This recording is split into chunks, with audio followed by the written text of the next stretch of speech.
Bem-vindos a mais uma exploração aprofundada aqui no nosso espaço. Hoje, nosso foco é a história fascinante e, nossa, complexa da Roma Antiga. Um tema incrível, né? Demais!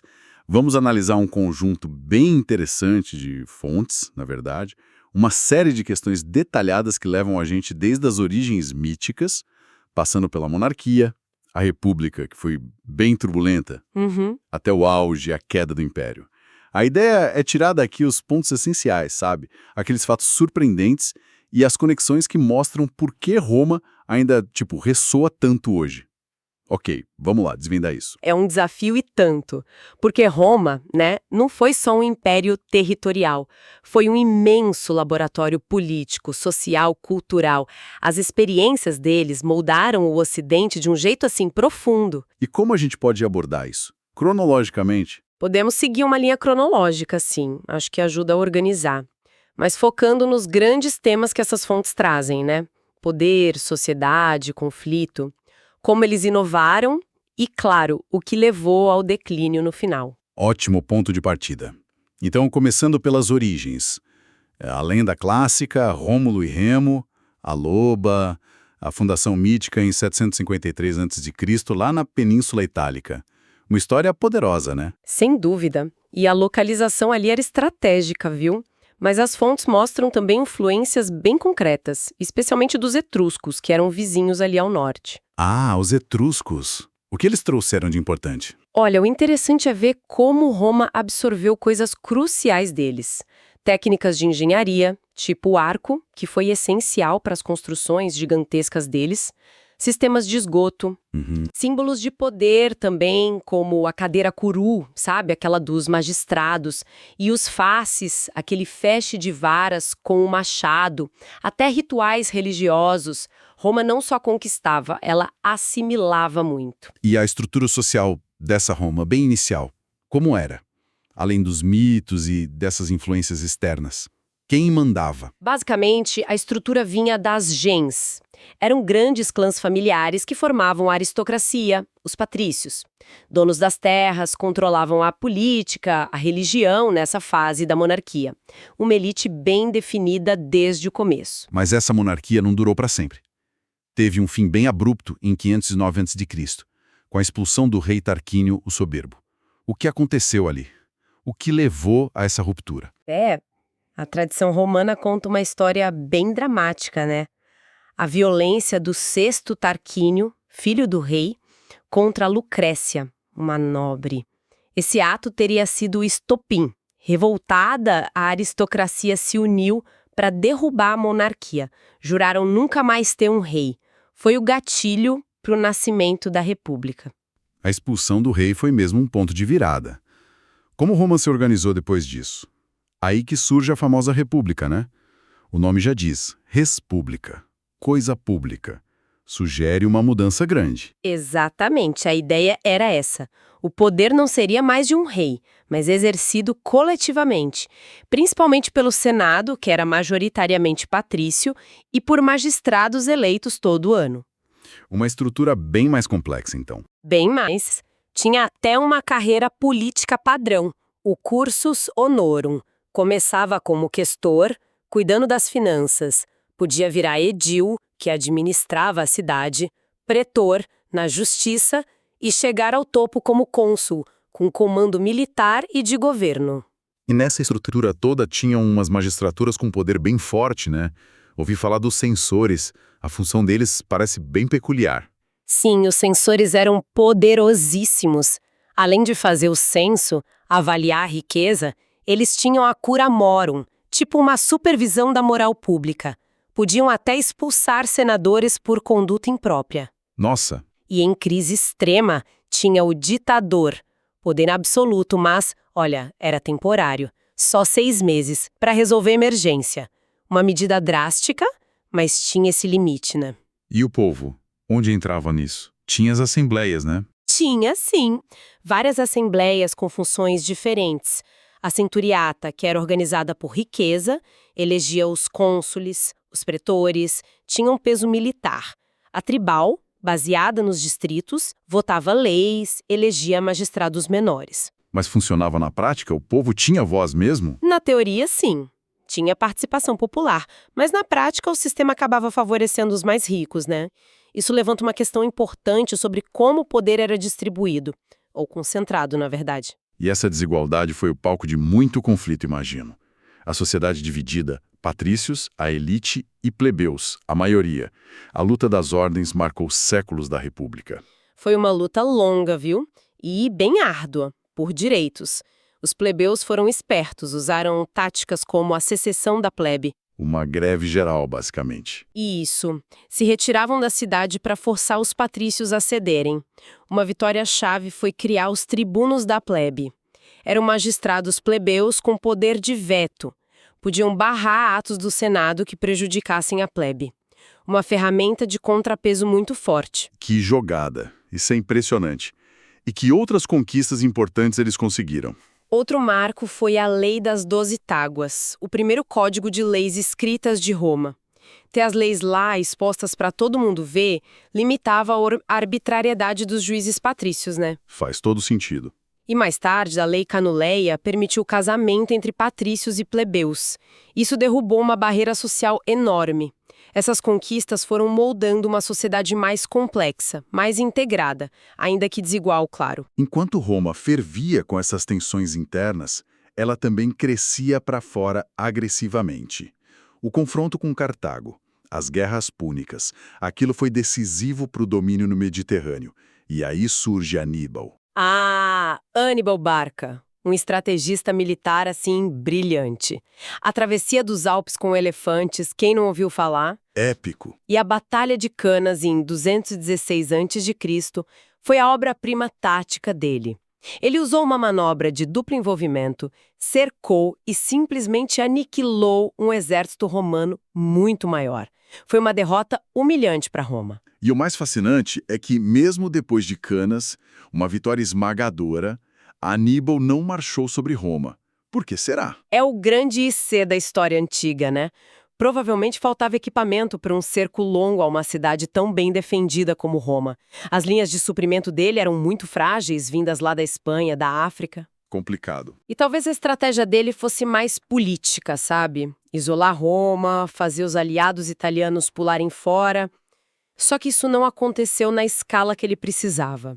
Roma, com aquela resiliência típica, se reorganizou, levou a guerra para a África e venceu. E o resultado final? Domínio total do Mediterrâneo e o fim de Cartago. Lembra da frase do Catão? Cartago delenda est, Cartago deve ser destruída. E foi. Mas essa expansão toda, as vitórias, isso trouxe consequências complicadas para a própria Roma, né? Um lado sombrio da vitória. Sem dúvida. A expansão trouxe muita riqueza, mas também, e isso é crucial, um número gigantesco de escravos, prisioneiros de guerra. Essa mão de obra baratíssima alimentou o crescimento dos latifúndios, aquelas propriedades rurais enormes da elite. E os pequenos agricultores? Foram arruinados, não tinham como competir. E eles eram a espinha dorsal do exército cidadão tradicional, né? Acabaram perdendo as terras, migrando para Roma, engrossando a massa de pobres na cidade, um problemão social e militar. É a famosa questão agrária. E os irmãos Graco tentaram lidar com isso, né? Tibério e Caio Graco, sim. Como tribunos da plebe, tentaram passar reformas para limitar o tamanho dos latifúndios e redistribuir terras públicas, o ager públicos, para os cidadãos pobres. A intenção era clara: restaurar a base social dos pequenos proprietários. Mas deu certo? Não, eles mexeram num vespeiro enorme, desafiaram os interesses da elite do Senado diretamente, os dois acabaram mortos, em meio a muita violência política. A tentativa deles, que fracassou, mostrou o tamanho da crise e como a elite resistia a mudanças. Essa crise agrária, com os pequenos agricultores sem terra, deve ter sido um pepino para o exército que dependia deles. Como Roma resolveu isso? Alguém teve uma ideia radical. Exatamente. O problema de recrutamento ficou sério. Quem resolveu, ou melhor, quem mudou tudo foi Caio Mário, lá no fim do século II a.C. Ele fez uma reforma militar crucial. O que ele fez? Simples e revolucionário. Abriu o exército aos proletários, os cidadãos sem terras. Prometeu salário, equipamento pago pelo Estado e, o mais importante, terras quando terminassem o serviço. E qual foi o impacto disso, dessa profissionalização do exército? Foi uma mudança com consequências profundas e, a longo prazo, desastrosas para a República. Os soldados passaram a ser leais a quem? Não mais ao Estado, ao Senado? Ao general? Exato. Ao general que garantia o pagamento, a recompensa, a terra prometida. Os exércitos viraram ferramentas pessoais de generais ambiciosos. A solução militar do Mário para um problema de recrutamento criou um problema político gigantesco. Preparou o terreno para as guerras civis que viriam. Nossa, que ironia trágica. A própria solução abriu caminho para o fim da República. E nesse clima todo surgem figuras como o próprio Mário, o Cícero, os homens novos, quebrando barreiras. Mas também conflitos brutais como a guerra social, as proscrições de Sila. Sim. Homo novus era quem chegava ao topo sem ser das famílias aristocráticas tradicionais. Um feito e tanto. A guerra social foi uma luta terrível dos aliados italianos por cidadania plena. Roma venceu militarmente, mas acabou concedendo a cidadania. Já as proscrições de Sila foram listas de morte legalizadas, uma forma brutal de eliminar a oposição e confiscar bens. A violência política escalou muito. E é nesse caldeirão de ambição e violência que Júlio César emerge, né? A ascensão dele foi meteórica e a travessia do Rubicão. César foi um mestre, político e militar. Conquistou a Gália, ganhou popularidade e riqueza. Ao cruzar o Rubicão com o exército em 49 a.C., ele desafiou o Senado abertamente. A famosa frase "Alea jacta est", a sorte está lançada. E aí? Venceu a guerra civil contra Pompeu, virou ditador vitalício e acabou assassinado em 44 a.C., por senadores que temiam justamente essa concentração de poder, queriam restaurar a república. Só que a morte dele não restaurou nada, né? Mergulhou Roma em mais caos. Aí vem o segundo triunvirato. Otaviano, Marco Antônio, Lépido, e a figura de Cleópatra entra forte na história. Cleópatra VII, rainha do Egito, figura fascinante. Ela se aliou a Marco Antônio, forneceu recursos vitais do Egito para a luta dele pelo poder contra Otaviano. E Otaviano usou isso contra ele.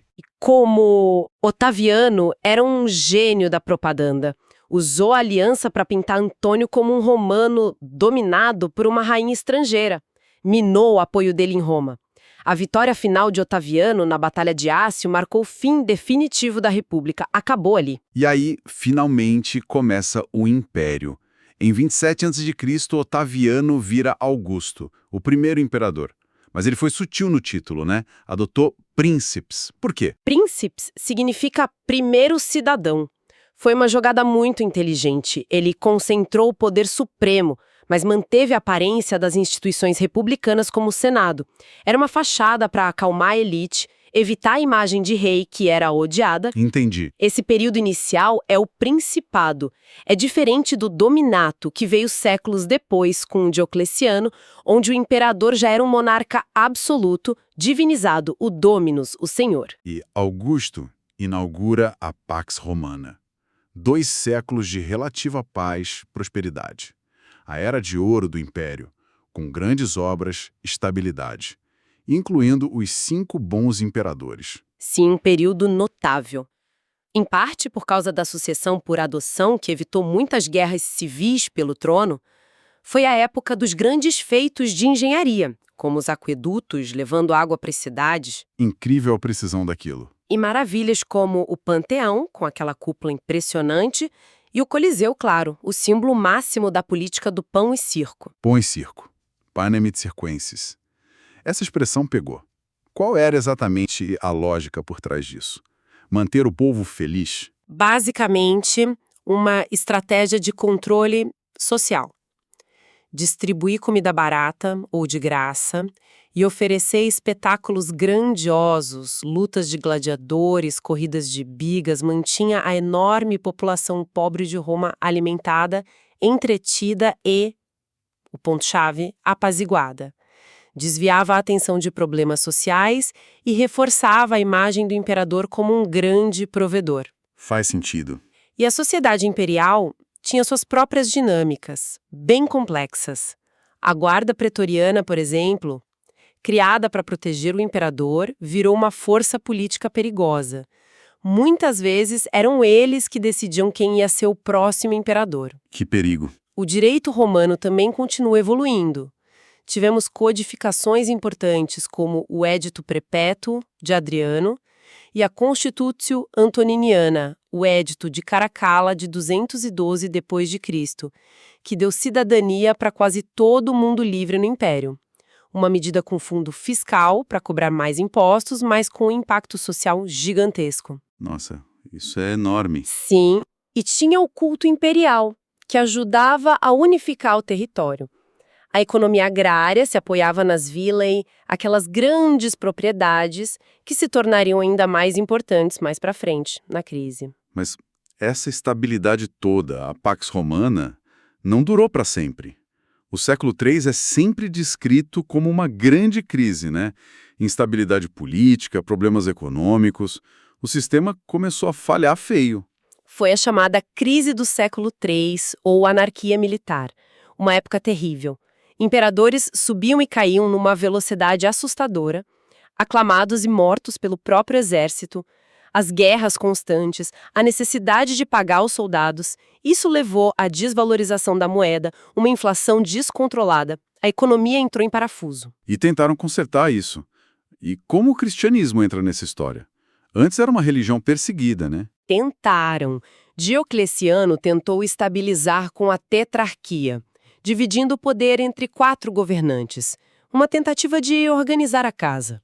Quanto ao cristianismo, a mudança foi, assim, radical.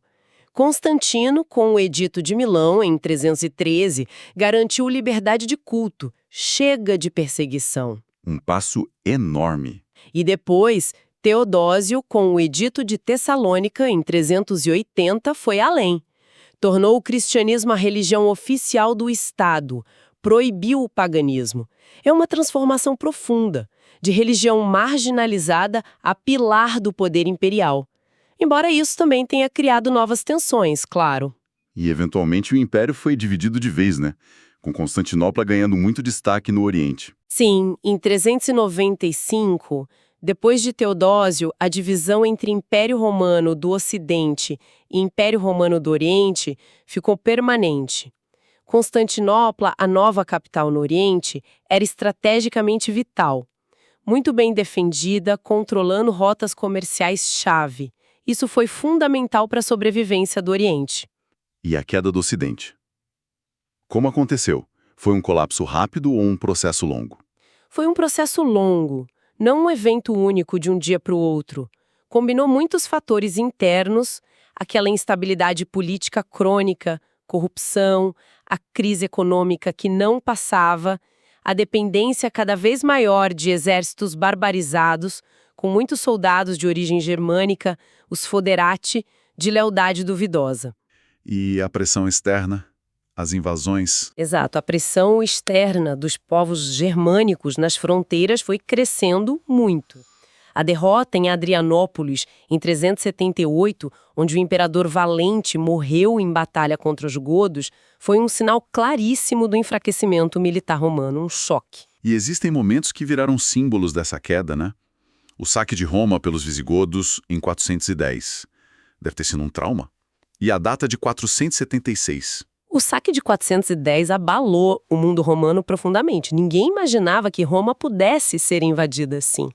A Batalha dos Campos Cataláunicos, em 451, onde o Écio conseguiu deter Átila, o Huno, foi um último grande esforço militar, mas a desintegração continuou. 476 é a data simbólica, né? Foi quando Odoacro, um líder germânico, depôs o último imperador do Ocidente, o jovem Rômulo Augusto. E o detalhe, ele não nomeou um substituto romano. Sinalizou o fim do controle imperial direto ali na Itália. E quais foram as consequências imediatas disso na sociedade do Ocidente? O que mudou no dia a dia? Uma mudança muito clara foi a ruralização. As cidades perderam importância, perderam população. As pessoas buscaram segurança no campo, se ligando às grandes propriedades, as vilae, em troca de proteção dos grandes proprietários. Ah, o sistema do colonato? Exatamente. Isso fortaleceu o colonato, onde os camponeses ficavam presos à terra. É um precursor claro do feudalismo que viria na Idade Média. Enquanto o Ocidente se fragmentava desse jeito, o Império Romano do Oriente, que a gente chama de Bizâncio, continuou firme e forte por mais 1000 anos. Por que essa diferença tão grande? Como eles conseguiram? O Oriente tinha vantagens claras, uma economia mais forte, mais urbanizada, população maior. A capital, Constantinopla, era uma fortaleza quase inexpugnável e, geralmente, eles tiveram uma administração central mais eficiente e uma diplomacia mais hábil para lidar com as ameaças externas. Muitas vezes, conseguiam desviar essas ameaças para o Ocidente, inclusive. É uma trajetória impressionante mesmo, de uma pequena cidade-estado ao império que dominou o mundo conhecido, com estruturas complexas, inovações incríveis, crises profundas e, por fim, o colapso no Ocidente. Olhando para trás, para tudo isso, qual você diria que é o legado mais duradouro que Roma nos deixou? O legado é vasto. O direito romano talvez seja o mais influente. Princípios como a presunção de inocência, a importância da lei escrita, isso formou a base de muitos sistemas jurídicos ocidentais até hoje. O ius gentium, o direito das gentes, influenciou muito o direito internacional. E claro, as línguas. A nossa língua, o português, o espanhol, francês, italiano, romeno, todas filhas do latim vulgar que era falado no Império. Isso é muito presente. Exatamente. E some a isso a influência na arquitetura, na engenharia, a transmissão da filosofia grega que eles preservaram e passaram adiante, conceitos políticos como república, modelos de administração. Até a estrutura da Igreja Católica Romana herdou muito da administração imperial romana, sabia? Realmente, é uma história que vai muito além das ruínas antigas. Tem um impacto que a gente sente até hoje, desde a língua que a gente fala até as bases do nosso direito. Impressionante. E isso nos leva, talvez, a uma reflexão final, né? Pensando nessa longa duração de Roma, na capacidade que eles tiveram de integrar povos tão diferentes, mas também nas causas da queda no Ocidente. Que paralelos ou lições a gente pode tirar disso? Boa pergunta. Talvez pensar em como a própria ideia de cidadania evoluiu em Roma. Começou super exclusiva, patrícia, e se expandiu drasticamente com o Édito de Caracalla, chegando a quase todos. Como essa trajetória romana nos ajuda a pensar nos debates de hoje sobre o pertencimento, direitos, identidade num mundo cada vez mais globalizado e em movimento. A história de Roma continua sendo um espelho fascinante para as nossas próprias questões, eu acho. Uma provocação excelente para a gente encerrar nossa análise. Roma Antiga, um universo de histórias, de lições que continua a nos desafiar. Agradecemos muito a companhia nessa exploração. Até a próxima.